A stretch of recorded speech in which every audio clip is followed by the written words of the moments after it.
This is a question that involves changing the subject of an expression. All right, what we are given here is we are given this expression over here. V is equals to 2ab minus v square whole thing square root.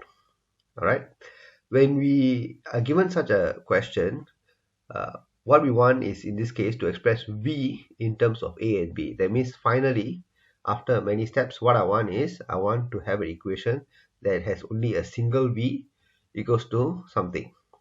All right, so that is the direction I'm moving towards. All right, so what we must do is we must take all the v terms and bring them over to the left hand side, and everything else bring them over to the right hand side. Okay, now since I have a v here and this v is belonging to this whole square root operation, I need to square this right hand side, which means I also need to square the left hand side. All right, so let me do that over here. So v is equals to square root 2ab minus v square, and what I'm going to do is I'm going to square this side and square the right hand side. So left hand side and right hand side both I'm squaring it.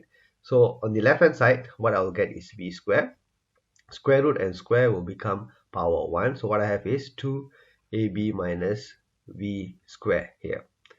All right, so the v square I can now bring over to the left hand side. So I will have 2v square equals to 2ab.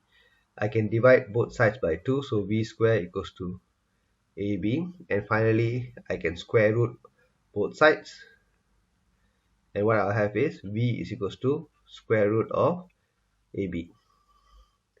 Okay, so that is the final answer for this question here. For such questions, the thought process is very important.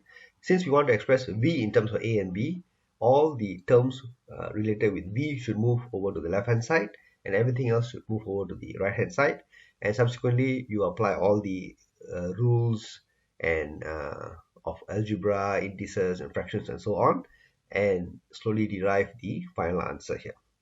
Alright, so thank you for watching. I'll see you in the next video. Bye.